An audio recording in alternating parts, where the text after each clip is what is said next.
결혼 7년 차. 나는 모든 것을 가졌다고 믿었다.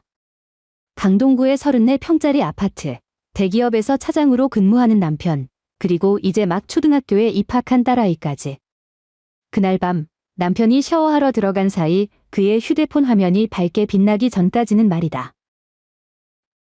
옆집 1202호 여자가 메시지를 보내왔다. 나 임신했어. 당신이 책임져. 내 손가락은 화면 위에서 정확히 3초간 멈췄다. 그리고 나는 웃었다. 나는 그녀에게 답장을 보냈다. 우리 집으로 와, 와이프 출장 갔어. 그 순간부터 나는 더 이상 강수현의 아내가 아니었다. 나는 오직 그의 심판자가 되기로 했다. 지금부터 시작될 오늘의 이야기에 귀를 기울여 달라. 현관에서 전자도어록의 경쾌한 알림음이 울리고 이어 문이 열리는 소리가 들렸다. 나왔어. 남편 강수현의 목소리에는 적당한 피로가 섞여 있었다. 한시아는 주방 싱크대 앞에 서서 갓 씻어낸 유리잔을 들고 있었다. 그녀는 뒤를 돌아보지 않은 채 고개만 살짝 옆으로 돌려 대답했다. 왔어? 고생했네. 수현은 슬리퍼로 갈아 신고 다가와 시아의 허리를 뒤에서 가볍게 안았다. 그에게서는 사무실의 에어컨 바람, 옅은 담배 냄새, 그리고 값비싼 코롱향이 뒤섞인 냄새가 났다. 지난 7년 동안 이 냄새는 한시아에게 안도감의 원천이었다. 은수는 자. 수현이 손을 풀며 정장 재킷을 의자 등받이에 걸쳤다. 방금 잠들었어. 오늘 유치원에서 신나게 놀았는지 동화책도 다 못 읽고 코를 골더라니까. 시아는 웃으며 씻어둔 잔을 건조대에 엎어 놓았다. 강동구에 위치한 이 34평 아파트는 그들이 결혼 5년 차의 장만한 보금자리였다. 아침이면 넓은 통창을 통해 햇살이 쏟아져 들어와 연한 나무색 바닥을 비췄다. 이곳에 가구 하나, 화분 하나, 심지어 커튼의 주름까지도 시아가 직접 고르고 가꾼 것들이었다. 남들의 눈에 대기업 차장인 남편과 똑똑한 딸, 그리고 입지 좋은 곳에 마련한 이 아파트는 서울의 중산층 여성이 꿈꾸는 완벽한 삶 그 자체였다. 나 먼저 씻을게. 오늘 회의가 길어져서 목이 너무 뻣뻣하네.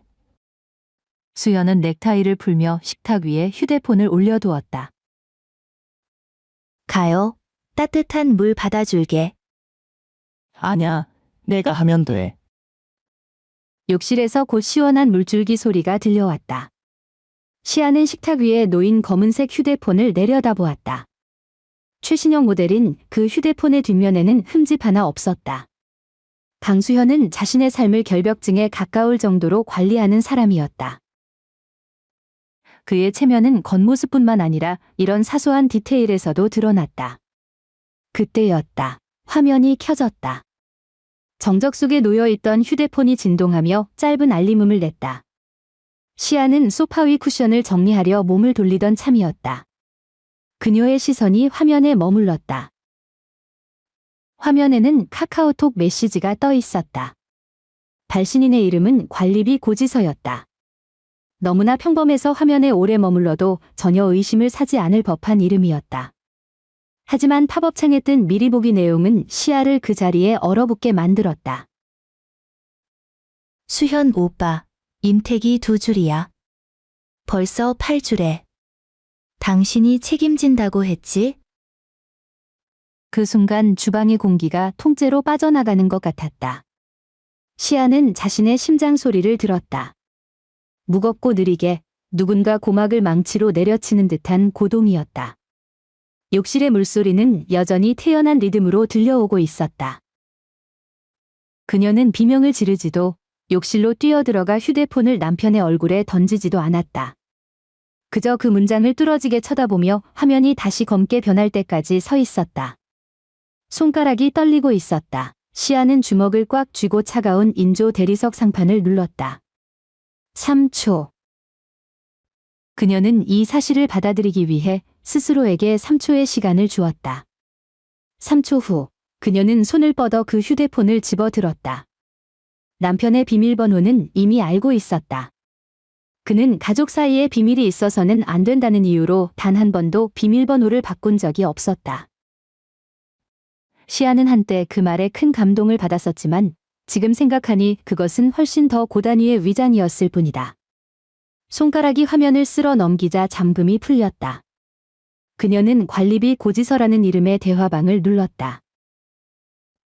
대화방 안의 내용은 정교하게 짜인 잔혹한 연극 같았다. 위로 올릴수록 나타나는 지난 5개월간의 대화 기록들. 오늘 시아가 애 데리고 학원 가니까 2시간 정도 여유 있어. 보고 싶어. 수현 오빠. 집에서 기다릴게. 시아는 전송된 사진 한 장을 클릭했다. 배경은 그녀에게 너무나 익숙한 곳, 바로 자신의 집 침실이었다. 사진 속 여자는 시아의 실크 침구 위에 옆으로 누워 이불 한 자락만 덮은 채 하얀 어깨를 드러내고 있었다. 그리고 그 뒤편 벽에는 시아와 수현의 결혼 사진이 선명하게 걸려 있었다.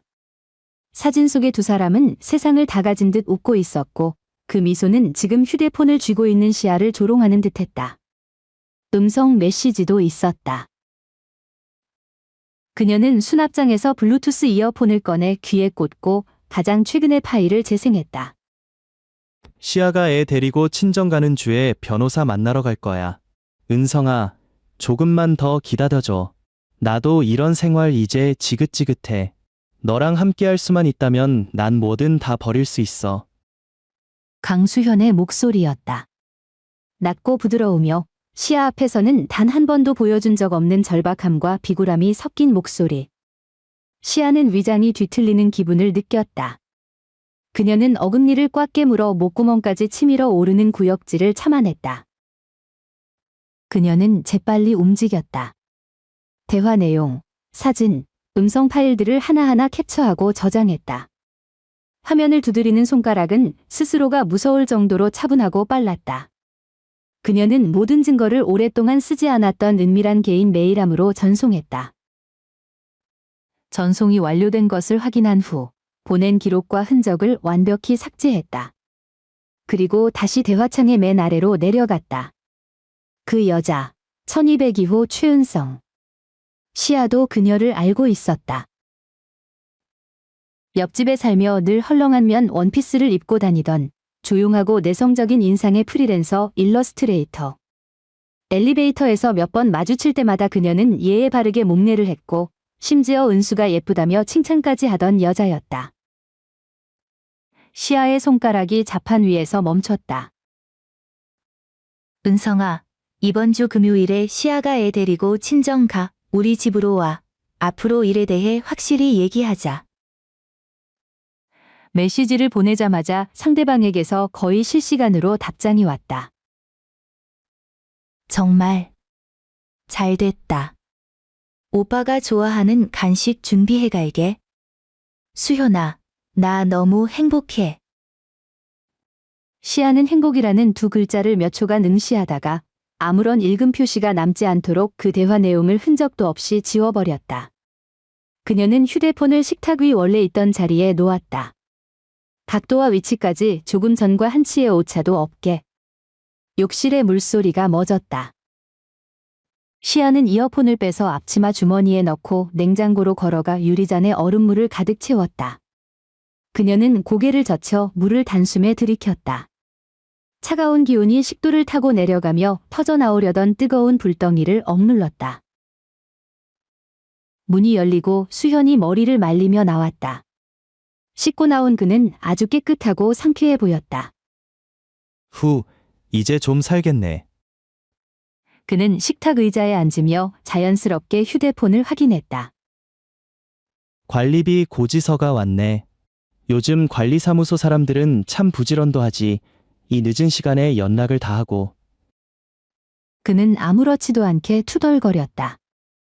완벽한 연기였다. 시아는 등을 돌린 채 빈잔을 싱크대에 내려놓았다. 그래. 다들 먹고 살기 힘든가 보네. 그녀가 몸을 돌리자 얼굴에는 평소와 다름없는 온화한 미소가 걸려 있었다. 여보, 출출해. 야식 좀 해줄까? 아냐, 늦었어. 먹고 자면 속 부대껴. 수현이 다가와 시아의 이마에 입을 맞췄다. 당신도 얼른 자. 내일 은수 유치원 데려다 줘야 하잖아.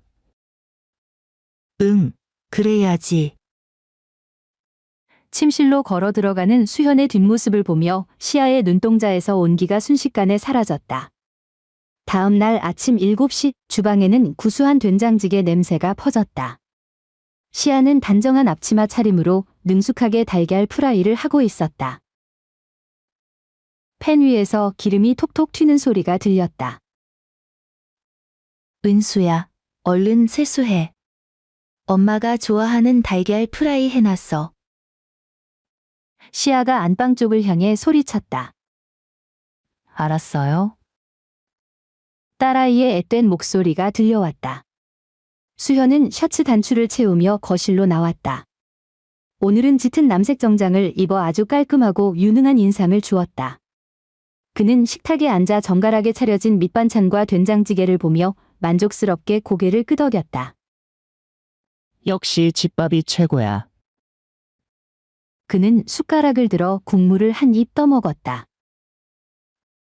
아, 맞다. 시아는 달걀 프라이를 접시에 담으며 아무렇지 않게 말을 건넸다. 이번 주 금요일에 은수 데리고 친정 가서 자고 오려고. 엄마가 요즘 몸이 좀 안 좋으신지 외손녀 보고 싶다고 하시네. 수현의 숟가락질이 0.5초 정도 멈췄다. 아주 찰나였지만 시아는 놓치지 않았다. 이번 주 금요일. 그는 다시 태연하게 음식을 씹으며 대답했다. 마침 잘 됐네. 그날 부서 회식이 있어서 좀 늦을 것 같았거든. 당신들끼리 집에 있으면 심심할까봐 걱정했는데 다녀와. 어머, 정말 잘 됐다. 시아는 미소 지으며 대답했다. 앞치마 아래서 그녀의 주먹은 손톱이 살을 파고들 정도로 꽉 쥐어져 있었다. 많이 먹어. 오늘도 힘내고. 시아는 노릇하게 구워진 달걀을 남편의 밥 위에 올려주었다. 그녀의 목소리는 봄바람처럼 부드러웠다. 수현은 고개도 들지 않은 채 밥을 먹는데 열중했다. 그는 자신을 마주보고 앉은 아내가 마치 사형수를 지켜보는 집행관 같은 눈빛으로 자신을 보고 있다는 사실을 전혀 알지 못했다. 서초동 법조타운. 평일 오후임에도 이곳의 카페들은 정장 차림에 바쁜 사람들로 가득했다. 시아는 한법률 사무소 접견실에 앉아 식어버린 커피를 앞에 두고 있었다. 문이 열리고 지적인 인상의 여성이 걸어 들어왔다. 시아야, 오랜만이다. 갑자기 연락해서 놀랐어. 오정민 변호사가 서류 가방을 내려놓으며 맞은편에 앉았다. 대학 동창인 정민은 서울에서 손꼽히는 가사 전문 변호사로 주로 상류층의 이혼 소송을 담당하고 있었다.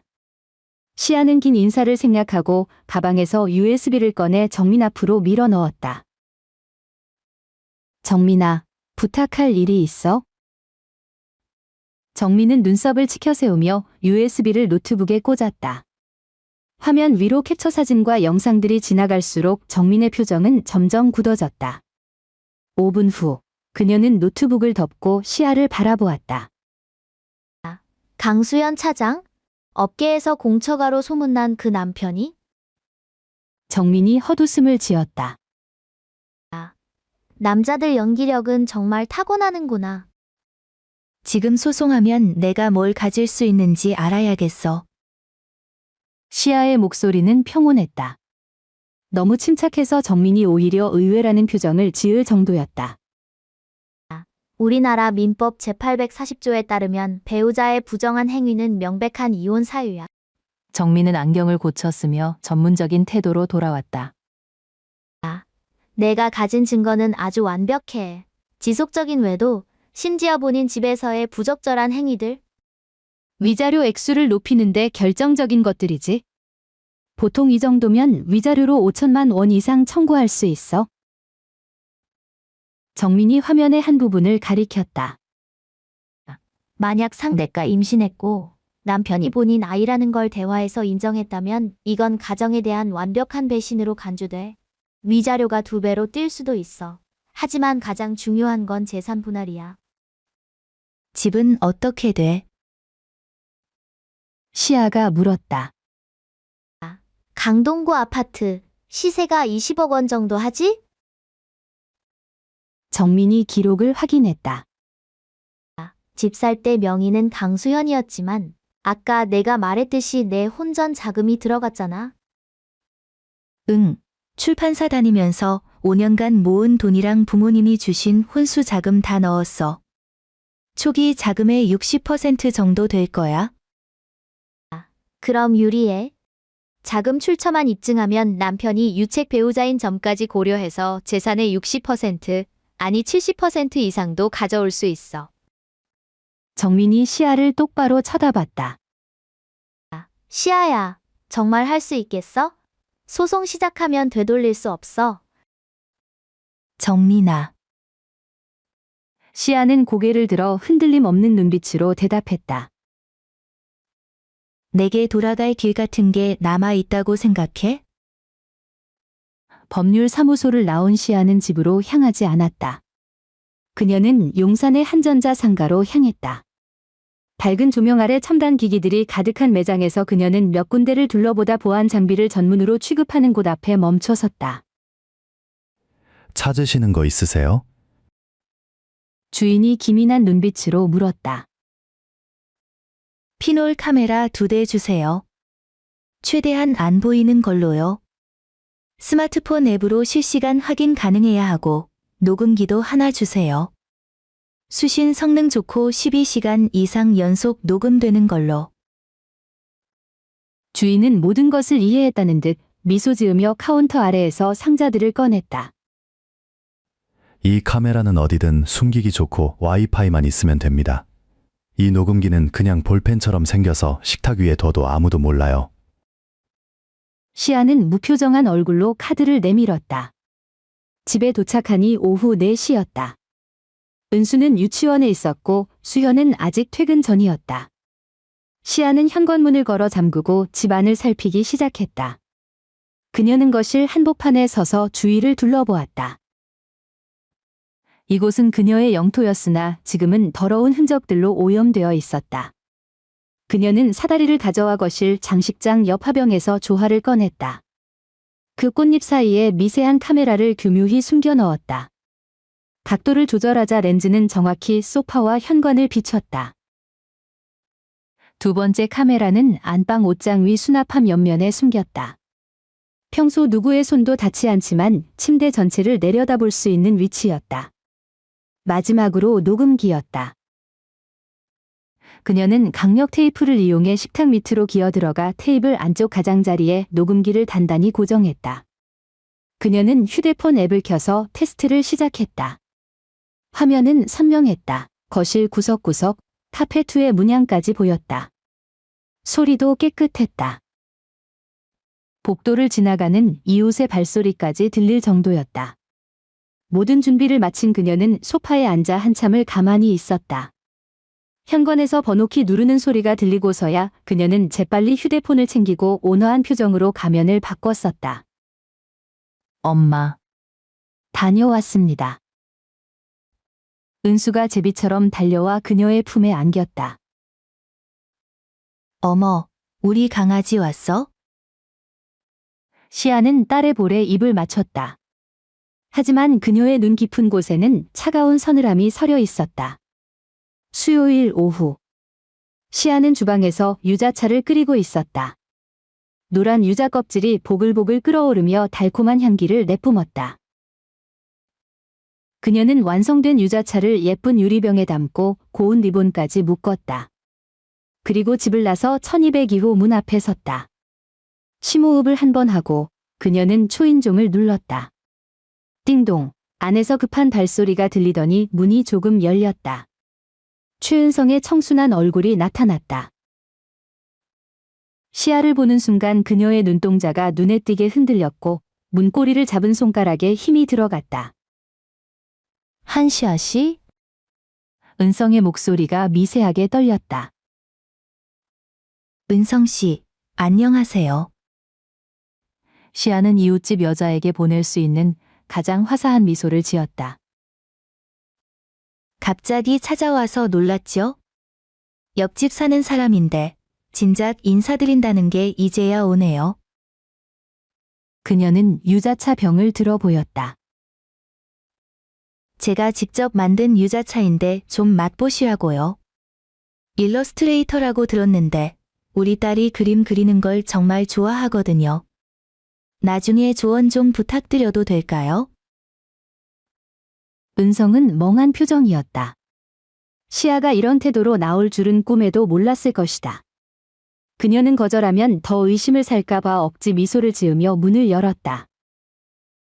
아, 감사합니다. 들어오세요. 은성의 집은 시아의 집과 구조는 같았지만 분위기는 전혀 달랐다. 거실에는 스케치들과 물감들이 어지럽게 널려 있었다. 시아는 거실로 들어가 무심한 듯 주변을 살폈다. 은성 씨는 혼자 사나 봐요? 집이 꽤 넓은데. 네, 혼자예요. 은성이 차가운 물 한 잔을 내밀었다. 어머, 그런데 안색이 좀 안 좋네. 요새 많이 피곤한가 봐요? 시아가 걱정스러운 듯 물으며 시선을 테이블로 옮겼다. 어질러진 종이들 옆에 엽산통이 놓여 있었다. 임신 초기의 여성들이 반드시 챙겨 먹는 약이었다. 그리고 멀지 않은 냉장고 문에는 자석으로 메모지 하나가 붙어 있었다. 강남의 유명 산부인과 검진 예약증이었다. 시아는 시선을 거두며 더 깊게 웃었다. 은성 씨, 몸 잘 챙겨야겠어요. 혼자 살수록 건강이 최고잖아요. 신경 써주셔서 감사해요. 은성은 맞은편에 앉아 컵을 두 손으로 꽉 쥔 채 초조한 듯 눈을 피했다. 그럼 전 이만 가볼게요. 종종 봐요. 시아는 현관에서 구두를 신고 예의 바르게 허리를 숙여 인사한 뒤 엘리베이터에 올랐다. 내려가는 엘리베이터 안에서 그녀는 정민에게 메시지를 보냈다. 상대방 임신 확인. 집안에 산부인과 기록 있음. 재산 분할에 필요한 디테일은 다 확인했어. 이번 주 금요일에 가장 중요한 걸 손에 넣을 거야. 정민의 답장이 바로 왔다. 몸 조심해. 증거가 확실할수록 그놈은 더 빨리 무릎 꿇게 될 거야. 시아는 휴대폰 화면에 비친 자신의 얼굴을 보았다. 늘 봐왔던 온순한 얼굴이 어딘지 낯설게 느껴졌다. 밖으로 나오니 하늘이 금방이라도 비를 뿌릴 듯 잔뜩 흐려 있었다. 금요일 밤 8시 서울의 거리는 네온사인으로 화려하게 물들었다. 시아는 딸 은수를 경기도 친정집에 맡겨두고 차를 몰아 다시 강동구로 향했다. 그녀는 차를 지하 주차장이 아닌 아파트 뒷길 외진 곳에 세웠다. 모자와 마스크를 눌러쓰고 아파트 단지 상가의 24시 카페로 들어갔다. 손님이 거의 없는 구석자리에 앉아 식어버린 아이스 아메리카노를 앞에 두었다. 그녀는 휴대폰을 켜고 보안 앱을 실행했다. 화면 속집 거실에는 불이 켜져 있었다. 8시 40분 현관 센서 등이 켜졌다. 수현이 가벼운 발걸음으로 들어왔다. 퇴근길 특유의 피곤함은 찾아볼 수 없었다. 그리고 뒤이어 가냘픈 실루엣 하나가 미끄러지듯 들어왔다. 최은성이었다. 그녀는 분홍색 원피스 위에 가디건을 걸친 채 청순하고 가련한 모습으로 서 있었다. 화면 속 수현은 문이 닫히자마자 은성을 와라 껴안았다. 시아는 카페 구석에서 그 장면을 무표정하게 지켜보았다. 수현은 은성이 들고 온 배달 음식을 바닥에 내려놓고 그녀의 입술에 거칠게 입을 맞췄다. 두 사람은 현관에서 한참 동안 서로를 탐닉했다. 시아의 손가락이 화면을 가볍게 터치했다. 캡처 완료. 일시 2020 몇 년 몇 월 며칠 20시 42분 15초 두 사람은 거실 소파로 향했다. 9시 15분 나란히 소파에 앉은 수현은 셔츠 단추를 풀었고 은성은 순한 고양이처럼 그의 어깨에 기댔다. 수현아. 녹음기를 통해 은성의 목소리가 흘러나왔다. 애교 섞인 투정이었다. 나 다음 주에 첫 검진 가는데 같이 가줄 수 있어? 수현은 잠시 침묵했다. 그는 은성의 머리카락을 만지며 망설이는 어조로 말했다. 은성아, 알잖아. 요즘 회사 프로젝트 때문에 너무 바빠. 그리고 시아 쪽도. 시아. 오빠 마음속엔 그 여자밖에 없어? 은성이 갑자기 몸을 일으키며 목소리를 높였다. 약속했잖아. 나 임신하면 바로 이혼 얘기 꺼내겠다고. 이제 애가 2달째인데 도대체 언제까지 미룰 거야? 안 미룬다고 했잖아. 수현도 짜증 섞인 목소리로 일어섰다. 근데 이혼이 그렇게 간단한 게 아냐. 은수 양육권도 있고 재산 분할도 걸려 있어. 시아 그 여자 생각보다 만만치 않아. 잘못 건드려서 소문이라도 나면 내 커리어 끝이야. 그래서 난 평생 이렇게 숨어 살아야 해? 은성의 눈시울이 붉어졌다. 오빠 처음부터 이혼할 생각 없었지? 나 속인 거지? 속이긴 왜 속여. 수현이 한숨을 내쉬며 다시 은성을 품에 안았다. 타이밍을 보는 중이야. 이번 프로젝트 끝나면 적당한 구실 만들어서 얘기할게. 그러니까 제발 좀 믿어줘.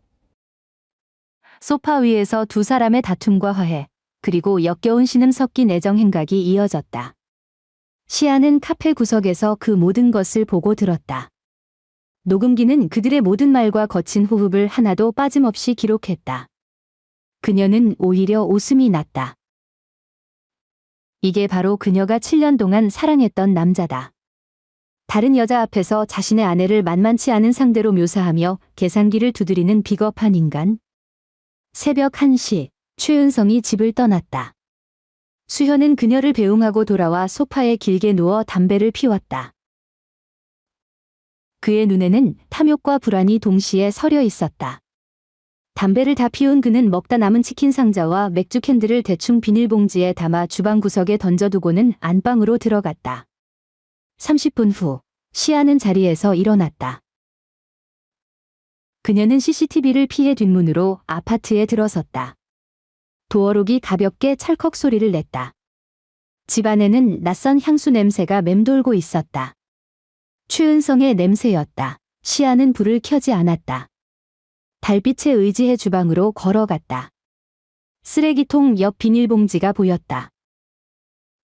그녀는 휴대폰 플래시를 켜서 봉지 안의 내용물을 촬영했다.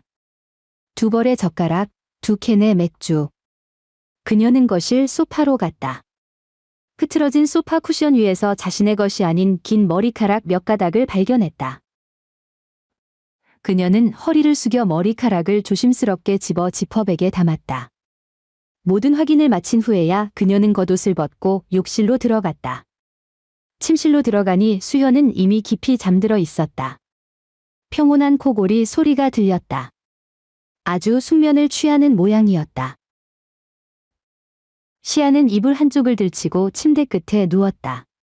잠시 후 수현이 잠결에 몸을 뒤척이며 습관적으로 시아의 허리에 팔을 올렸다. 시아의 몸이 순간적으로 딱딱하게 굳었다. 강렬한 구역질이 밀려왔다. 하지만 그녀는 그를 밀쳐내지 않았다. 그녀는 눈을 뜬 채 천장을 응시했다. 커튼 틈새로 들어온 달빛이 침대 발치에 놓인 액자를 비췄다. 사진 속의 강수현은 세상을 다 가진 듯한 미소로 그녀를 바라보고 있었다. 시아의 입꼬리가 아주 미세하게 떨리며 차가운 미소를 지었다. 수현아, 좋은 꿈 꿔. 이런 날도 이제 며칠 안 남았으니까. 그 후 2주 동안 한시아는 완벽한 배우가 되었다. 그녀는 며칠 간격으로 출장이나 친정 방문을 핑계로 집을 비웠다. 그때마다 그녀의 휴대폰 앱 속에는 그 두 남녀가 재집인 양 드나드는 추잡한 기록들이 차곡차곡 쌓여갔다. 시아는 40분이 넘는 분량의 영상 증거를 확보했다. 모든 영상 속에는 그들의 얼굴이 소름 끼칠 정도로 선명하게 담겨 있었다. 결정적인 녹음 파일도 6개나 모았다. 그중 하나는 술에 취한 강수현이 최은성에게 큰 소리를 치며 자랑하는 내용이었다. 이혼 절차만 다 끝나면 이 집 팔아버릴 거야.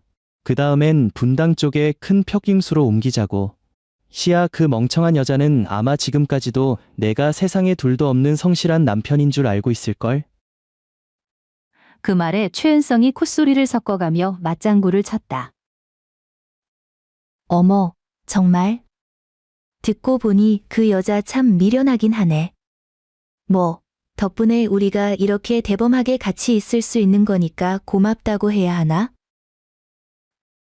딸아이의 학원 앞 벤치에 앉아 이 녹음을 듣던 한시아의 눈시울이 잠시 뜨거워졌다. 하지만 그녀는 곧바로 차갑게 평정을 되찾았다. 멍청하다고? 어쩌면 그럴지도 모르지. 하지만 법 앞에서 그 멍청함은 강수현의 목을 죄 마지막 올가미가 될 것이다.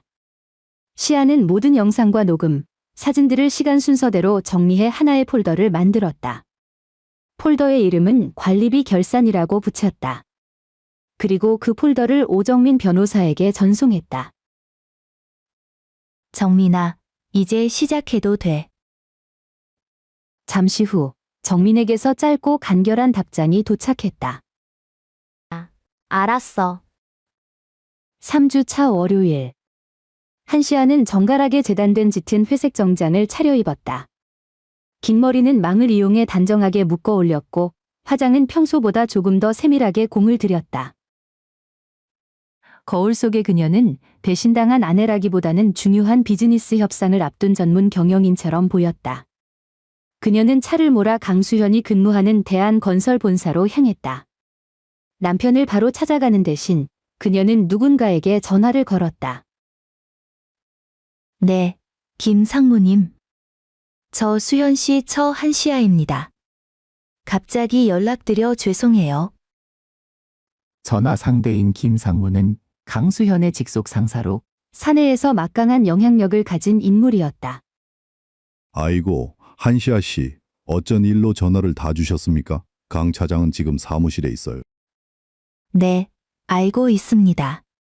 실은 다음 주가 수현씨 임용 기념일이라 승진 깜짝 이벤트를 준비해 볼까 해서요. 괜찮으시다면 오늘 점심이나 대접해드리면서 요즘 남편 회사 생활은 어떤지 여쭤봐도 될까요? 김상무는 흔쾌히 수락했다. 정오 12시 회사 근처의 고급 한정식집. 시아는 우아한 손길로 김상무의 찻잔을 채웠다. 요즘 수현 씨가 스트레스가 많은가 봐요. 매일 야근하느라 밤늦게 들어오고 어떨 때는 새벽이 다 되어서야 귀가하거든요. 시아는 아무렇지 않은 듯 가볍게 한숨을 내쉬었다. 제가 해줄 수 있는 게 없어서 보약이라도 지어줘야 하나 고민 중이에요. 그 말에 수복을 입으로 가져가던 김상무가 멈칫하며 시아를 바라보았다. 야근이라니요? 강 차장 요새 야근 거의 안 하는데요. 네. 그럴 리가요. 시아가 당황한 표정을 지어 보였다. 매일 회사에서 회의가 있다고 하고 가끔은 회사 근처 호텔에서 자고 온다고까지 하던데. 그게 무슨 소립니까? 김상무가 미간을 찌푸렸다.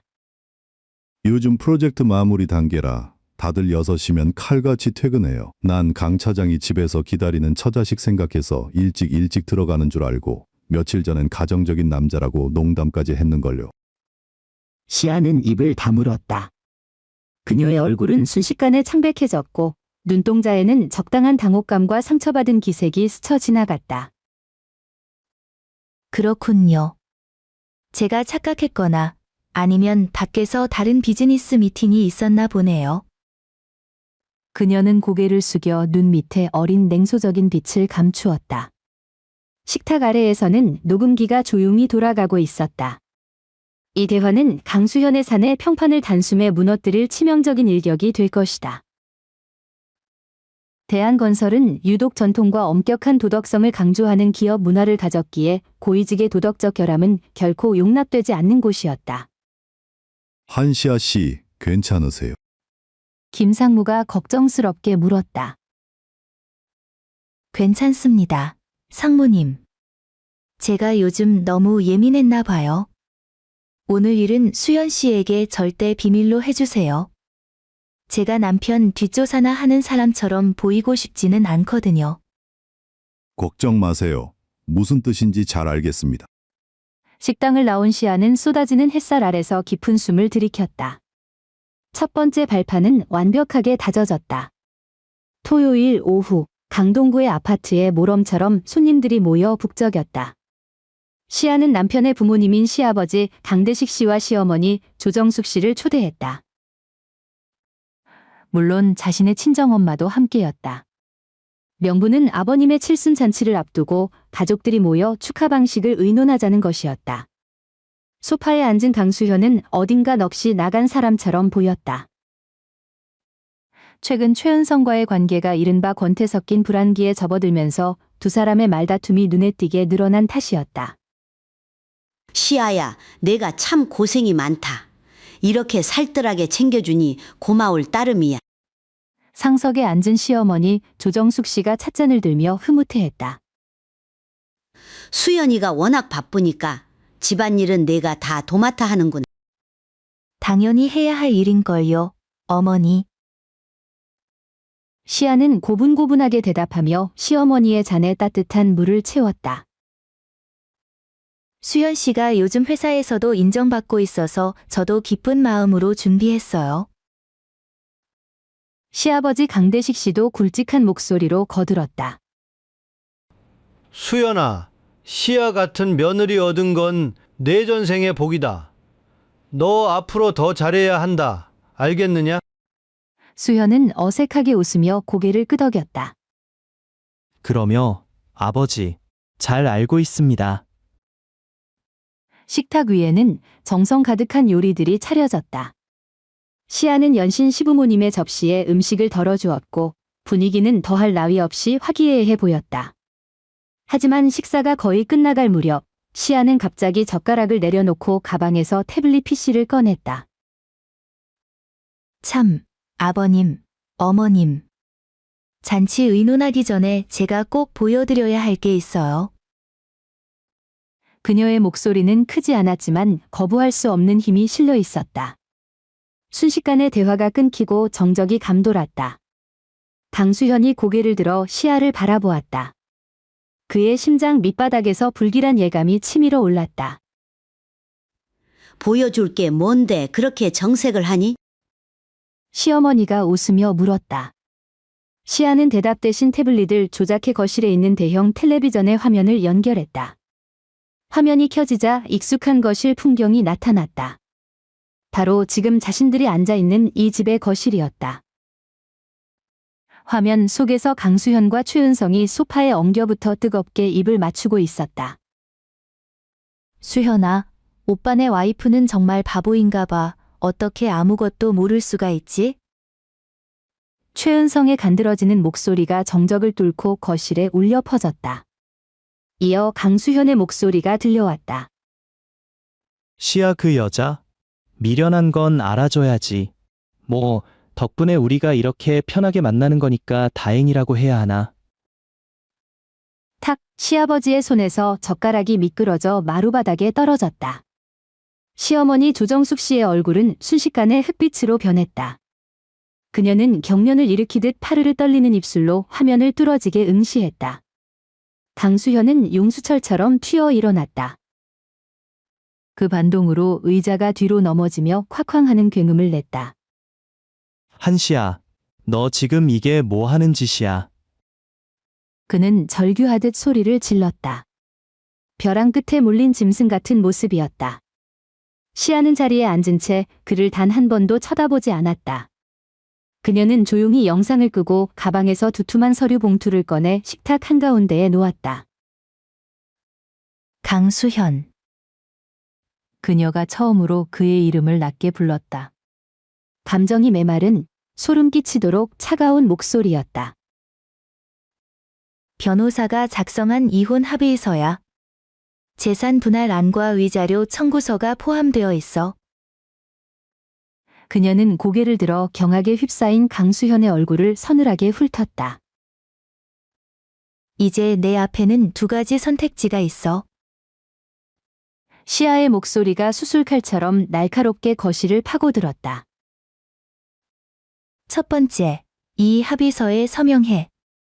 강동구 아파트와 예금 전액은 내 명의로 넘기고 너는 은수가 성인이 될 때까지 매달 150만 원의 양육비를 지급하는 거야.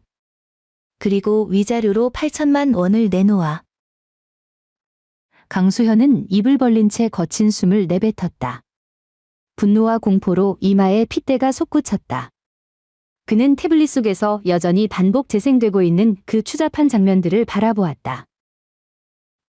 자신이 안식처라 믿었던 그 거실은 이제 자신을 찌르는 수천 개의 바늘이 되어 돌아와 있었다. 두 번째, 시아는 태블릿을 내려놓으며 남편의 시선을 피해 시어머니를 바라보았다. 만약 서명을 거부한다면 10분 뒤에 이 모든 영상과 녹음 파일이 대한건설윤리위원회 메일함과 아파트 입주민 단톡방에 뿌려질 거야. 그리고 물론 최은성의 부모님에게도 전달되겠지. 최은성 아버지가 전라도에서 오금점을 운영하신다며? 명예를 아주 소중히 여기는 분이라고 들었는데 자기 딸이 서울에서 유부남이랑 바람이 나서 애까지 가졌다는 걸 알면 어떻게 반응하실지 참 궁금하네. 이씨, 한시야. 강수현이 짐승 같은 비명을 지르며 식탁 위로 달려들었다. 서류를 뺏으려 손을 뻗었지만 시아가 한 발 빨랐다. 너 지금 나 협박해? 이 집 내 명의야. 내 돈으로 산 집이야. 시아가 자리에서 벌떡 일어났다. 그녀의 목소리는 남편보다 더 크고 서슬퍼랬다. 강수현, 너 잊었어? 이 집 살 때 누가 출판사 퇴직금에 부모님 노후 자금까지 싹 다 끌어다 줬는지, 그 아까운 복비 아끼겠다고 한여름 뙤약볕에 석 달 동안 발품 판 게 누구였는지 잊었냐고. 그런데 이제 와서 이게 내 집이라고? 시어머니 조정숙 씨가 떨리는 손으로 식탁을 짚고 일어났다. 얼굴에 회칠을 한 듯 창백해진 그녀가 아들을 가리키며 울먹였다. 수연아, 너 정말로 이런 짓을 했단 말이냐? 그 여자가 진짜 임신을 했어? 수현은 어머니의 시선을 피하며 털썩 주저앉았다. 그는 자신의 머리카락을 쥐어뜯으며 괴로워했다. 어머니, 시아가 다시 시어머니를 향해 정중하지만 단호한 말투로 입을 열었다. 어머니 아들이 옆집 여자랑 바람이 나서 애를 갖게 했어요. 벌써 12주라네요. 아까 수연 씨에게 기회를 주라고 하셨죠? 그럼 여쭤볼게요. 저 배 속의 아이가 어머니의 기회 한 번으로 없던 일이 되나요? 시아야, 조정숙 씨가 갑자기 식탁을 돌아 시아 앞에 털썩 무릎을 꿇었다. 마루바닥에 부딪힌 무릎에서 둔탁한 소리가 났다. 그녀는 시아의 치맛자락을 붙들고 통곡하기 시작했다. 시아야, 내가 죽을 죄를 지었다. 자식을 잘못 가르친 내 탓이야. 은수 생각해서라도, 우리 7년 정을 생각해서라도 제발 이번 한 번만 살려다오. 그 여자는 내가 정리할게. 애 지우라고 하고 당장 이사 보내버릴 테니까 제발 우리 수연이 앞길만은 막지 말아다오. 회사에서 쫓겨나면 우리 집안은 풍비박산이야. 시아는 발치에 엎드린 시어머니를 내려다보았다. 평소 반찬 투정을 하고 시아의 취미생활까지 간섭하던 그 기세등등하던 여자가 이제는 먼지보다 비굴하게 엎드려 있었다. 어머니, 일어나세요. 시아는 힘주어 치맛자락을 빼내며 뒤로 물러섰다. 정요? 그 남자가 내 침대에서 다른 여자 안고 있을 때 정을 생각했을까요? 녹음기 속에서 나를 멍청하다고 비웃을 때 은수를 생각했을까요? 어머니가 정리하신다고요? 생명을 어떻게 정리하신다는 건가요? 살인 교사라도 하시겠다는 건가요? 아니면 돈으로 인성을 사겠다는 건가요? 시아버지 강대식 씨는 줄곧 침묵을 지키고 있었다. 평생 체면을 목숨처럼 여기던 노인은 식탁 위의 서류를 마치 치명적인 독극물이라도 보듯 응시했다. 그러다 갑자기 밥 공기를 집어들어 바닥에 내동댕이 쳤다. 챙그랑하며 사방으로 튀는 파편 소리의 거실은 다시 소름 끼치는 정적에 휩싸였다. 서명해라. 강대식 씨가 아들을 노려보며 쇳소리 섞인 목소리로 말했다. 아버지, 수현이 믿기지 않는다는 듯 고개를 들었다. 이 집이 20억 원짜리예요. 사인하면 전 빈털털이라고요. 사인하라고 했다. 강대식 씨가 식탁을 내리치자 물컵이 휘청거렸다. 내 놈이 집을 입에 올릴 자격이나 있어? 대한건설차장이라는 놈이 짐승만도 못한 짓을 해놓고 살아남기를 바라느냐? 내 친구들 앞에서 평생 고개도 못 들게 만들 셈이야? 동네 사람들 손가락질 무서워 내가 밖을 나갈 수 있겠냐고. 당장 사인하고 이 집에서 나가. 수현은 분노로 충혈된 아버지의 눈과 결연한 시아의 표정을 번갈아 보았다. 이제 더 이상 협상의 여지가 없음을 깨달은 그는 처형을 기다리는 죄수처럼 고개를 떨궜다. 그는 떨리는 손으로 펜을 잡았다. 서류 마지막 장에 자신의 이름을 한자 한자 적어 내려갈 때마다 뼈가 깎이는 고통을 느끼는 듯했다. 모든 서명을 마친 그는 넋이 나간 채 의자에 쓰러지듯 기댔다. 됐어. 시아는 서류를 챙겨 가방에 넣었다. 모든 동작이 물 흐르듯 매끄러웠다. 강수현, 지금 당장 내 짐 챙겨서 나가줘. 비밀번호는 바로 바꿀 거야. 은수는 내가 데려갈 거고, 이혼 절차가 마무리될 때까지 넌 아이 볼 생각 마. 그녀는 구석에서 울고 있던 자신의 친정엄마에게 다가가 부드럽게 말했다. 엄마, 가자. 아파트 정문을 나설 때 밤바람이 제법 차갑게 느껴졌다. 시아는 차 안에 앉아 운전대를 꽉 쥐었다. 몸이 가늘게 떨리고 있었다. 무서워서가 아니라 오랫동안 짓눌려 있던 감정이 한꺼번에 터져나오는 해방감 때문이었다. 그때 휴대폰이 울렸다. 오정민 변호사였다. 시아야, 사인 받았어? 응, 사인했어. 선택지가 없었거든.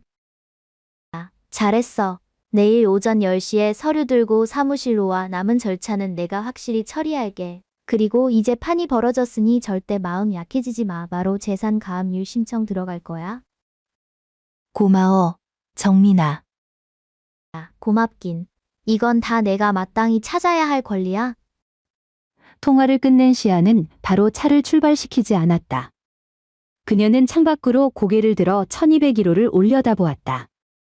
7년간의 추억이 깃든 곳이었지만 이제 그곳은 썩어버린 폐허일 뿐이었다.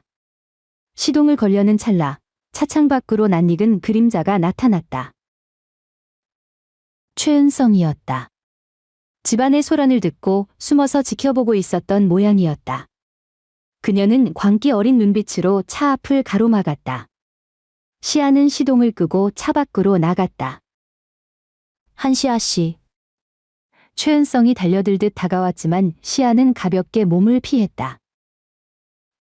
최은성 씨, 한밤중에 임산부가 이런 짓을 하면 안 되죠. 위험하게. 수현 오빠한테 무슨 짓을 한 거야? 오빠가 짐 가방 들고 쫓겨나는 거 다 봤어. 협박이라도 한 거야?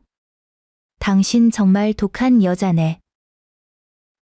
시아는 청순한 얼굴 뒤에 숨겨진 탐욕을 보며 비웃음을 흘렸다.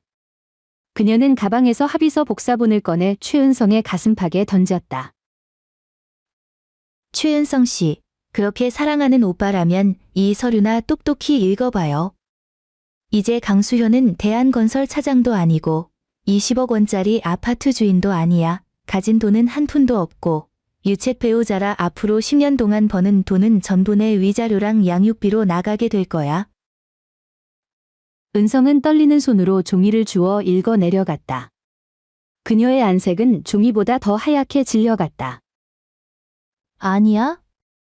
이럴 리가 없어. 오빠가 큰 집 사준다고 했단 말이야. 분당으로 데려가 준다고. 무슨 돈으로 데려가 준다는 거죠? 시아가 한 걸음 다가가 은성의 눈을 똑바로 응시했다. 빚더미에 앉은 주제에 아니면 바닥까지 떨어진 명성으로 최은성 씨 축하해요. 이제 당신 뱃속의 아이는 상류층으로 가는 티켓이 아니라 직장도 집도 없는 빈털터리 남자의 무거운 짐이 될 테니까 드디어 그 남자를 온전히 가지게 된 걸 진심으로 축하해. 시아는 바닥에 주저앉은 최은성을 뒤로 하고 차에 올라탔다. 엔진 소리와 함께 헤드라이트가 어둠을 갈랐다.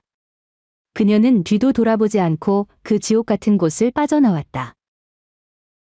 한 달 뒤 서울의 법적 절차는 톱니바퀴처럼 정교하게 돌아가 강수현의 마지막 보루를 무너뜨렸다. 오정민 변호사의 진두지휘 아래 이혼 수속은 일사천리로 진행되었다. 강수현은 조정위원회에서 감정에 호소하거나 양육권을 빌미로 위자료를 닦아보려 발악했지만 시아는 단호했다. 그녀는 김상우 앞에서 녹음했던 파일과 거실 영상들을 대한건설윤리위원회에 정식으로 제출했다. 남편의 실직이 걱정되지 않느냐는 주변의 시선도 있었지만 시아는 상관없었다. 가정을 배신하고 상사까지 속이며 회사 명예를 더럽힌 인간에게 품위 있는 월급은 과분한 것이었다. 결과는 처참했다. 대한건설 고위층은 경로했다. 이런 도덕적 흠결은 건설업계에서 치명적인 약점이었다. 강수현은 권고사직 처리되었고 사유는 개인 사정으로 인한 품위 유지 위반이었다. 강수현이 회사 로비에서 짐 상자를 들고 나올 때 그는 더 이상 당당한 차장이 아니었다. 사회적 지위, 집, 가족, 그리고 모든 것을 조종할 수 있다고 믿었던 허영심까지 전부 잃어버린 낙오자일 뿐이었다. 그는 구로구에 있는 어느 낡은 고시원으로 거처를 옮겼다. 이 소식은 절차가 다 끝난 뒤 정민을 통해 전해 들었다. 서너 평 남짓한 발 뻗기도 힘든 그 방은 한 달 방세가 겨우 30만 원이라고 했다. 그곳엔 비싼 향수 냄새 대신 눅눅한 곰팡이 냄새와 싸구려 컵라면 냄새만 가득할 것이다. 최은성의 상황은 더 최악이었다. 돈이라는 지지대가 사라진 진정한 사랑은 가을 낙엽보다 더 힘없이 바스러졌다. 강수현이 정말로 빈털터리가 되고 산부인과 검진비조차 늙은 부모에게 손을 벌려야 하는 처지가 되자 은성은 본색을 드러냈다. 그녀는 매일같이 카카오톡으로 수현을 괴롭혔다. 오빠, 이 상황에 나 혼자 애를 어떻게 키워? 책임진다며? 차 판 돈은 다 어디 갔어? 왜 나한테 안 줘? 우리 아빠가 다 알았어. 지금 서울로 올라오고 있대. 오빠 죽여버린대. 수현은 쏟아지는 메시지를 보며 휴대폰을 끄는 것밖에는 할 수 있는 게 없었다. 좁은 철제 침대에 앉아 벽지가 뜯어진 벽을 바라보며 그는 문득 햇살이 가득했던 강동구의 거실과 시아가 매일 아침 차려주던 따뜻한 된장찌개를 떠올렸다. 그때는 당연한 공기인 줄 알았으나 이제는 숨이 막혀 죽을 것 같은 고통만이 남았다. 사흘 뒤 구로구의 그 낡은 고시원 복도에서 커다란 소동이 벌어졌다. 술 냄새를 풍기는 덩치 큰 사내가 녹슨 스패너를 들고 강수현의 방문을 부술듯 걷어차고 있었다. 야, 강수연, 이 짐승 같은 놈아, 당장 기어나와. 최은성의 아버지였다. 전라도에서 오금점을 하는 그 사내는 딸의 임신 소식과 남편이 알거지가 되었다는 소식을 듣고 눈이 뒤집혀 서울로 상경한 것이었다. 내 딸 인생 망쳐놓고 이제 와서 나 몰라라 해? 내 놈이 그러고도 사람이야? 차장식이나 했다는 놈이 이따위로 살아? 사내의 고함에 고시원 사람들이 고개를 내밀어 구경했다. 수현은 문 뒤에 웅크린 채 얇은 합판 문이 폭력에 신음하는 소리를 들으며 공포에 떨었다. 그가 꿈꿨던 자유와 열정은 결국 진흙탕 같은 모욕으로 돌아왔다. 반년 후 서울의 봄은 늘 더디게 오지만 벚꽃이 만개할 때면 공기 중에는 재생의 향기가 감돌았다. 청담동의 채광 좋은 어느 아파트. 한시아는 통창 앞에 서서 분주히 움직이는 거리를 내려다보았다. 강동구 집보다는 조금 작았지만 인테리어는 훨씬 우아하고 단정했다. 벽에는 밝은 색채의 사파들이 걸려 있었는데 모두 그녀가 다시 붓을 잡고 그린 작품들이었다. 엄마, 다 그렸어요. 은수가 달려와 스케치북을 내밀었다. 도화지 안에는 커다란 태양과 손을 잡고 있는 두 사람이 그려져 있었다. 어머, 우리 딸 정말 잘 그렸네. 시아는 무릎을 굽혀 딸의 이마에 입을 맞췄다. 은수가 고개를 갸우뚱하며 엄마를 바라보았다. 엄마, 아빠는 이제 정말 안 와요? 시아는 딸의 머리카락을 다정하게 정리해주며 단호하게 대답했다. 응, 아빠는 엄마한테 큰 잘못을 해서 벌을 받으러 갔어. 하지만 은수야, 넌 엄마에게 세상에서 제일 소중한 보물이라는 건 절대 변하지 않아. 알아요? 아빠는 나쁜 사람, 엄마는 슈퍼맨. 은수가 까르르 웃으며 다시 화판 앞으로 뛰어갔다. 시아가 몸을 일으키자 휴대폰이 진동했다. 부동산 중개인의 메시지였다. 한시아 고객님, 의뢰하신 강동구 아파트 잔금 처리가 완료되었습니다. 대출금 상환 및 세금 공제 후 남은 금액이 계좌로 입금되었으니 확인 부탁드립니다. 이어 은행 앱 알림이 떴다. 화면에 찍힌 긴 숫자의 조합은 지난 7년의 보상이자 강수현이 치른 대가였다. 그녀는 화면을 보며 묘한 평온함을 느꼈다. 한 달 전, 법원에서 마지막 절차를 밟을 때 마주쳤던 강수현의 모습이 떠올랐다. 그는 10년은 늙어 보였다. 고급스럽게 잘 맞던 정장은 이제 앙상한 몸에 헐렁하게 걸쳐져 있었고 셔츠 기대는 지워지지 않는 찌든 때가 묻어 있었다. 그는 시아를 보며 애원하는 눈빛을 보냈다. 시아야, 은수 생각해서라도 돈 좀 빌려줘. 최은성네 아버지가 매일 찾아와서 난리야. 나 정말 죽을 것 같아. 시아는 그때 아무런 감정 없이 그를 바라보았다. 마치 생전 처음 보는 남남처럼. 강 선생님. 그녀는 호칭부터 바꿨다. 그건 본인의 선택이었잖아요. 그녀와 함께라면 뭐든 다 버릴 수 있다고 하더니 이제 소원 성취하셨네요. 그녀는 더 대꾸하지 않고 법원 문을 나섰다. 지금 그녀는 자신의 첫 개인 전시회를 준비 중이다.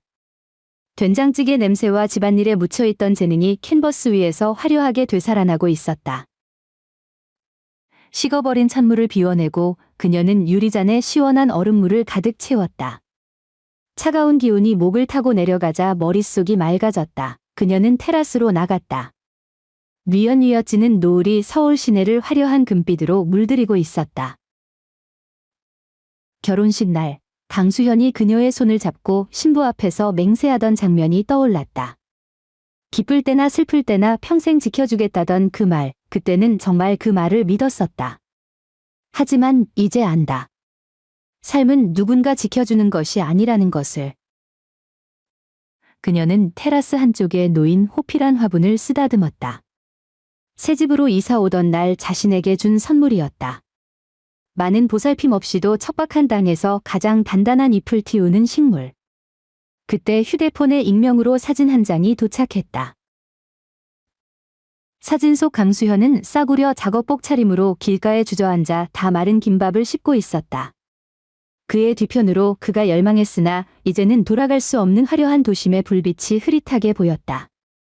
시아는 무표정하게 사진을 넘긴 뒤 영구 삭제 버튼을 눌렀다.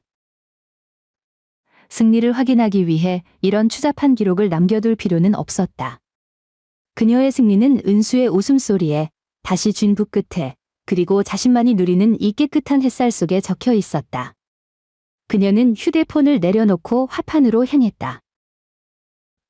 그곳에는 새로운 작품이 완성을 기다리고 있었다. 어두운 그림자 대신 생명력이 넘치는 초록빛으로 가득한 그림이었다. 이 서울의 봄날, 그녀는 이제 누군가의 아내도 누군가의 심판자도 아니었다. 그녀는 오직 한시아, 자신일 뿐이었다. 시아는 붓을 들어 가장 밝은 물감을 찍어 캔버스에 첫 획을 그었다. 그것은 누구에게도 침범받지 않을 그녀만의 오롯한 인생의 시작이었다. 이야기를 마칩니다.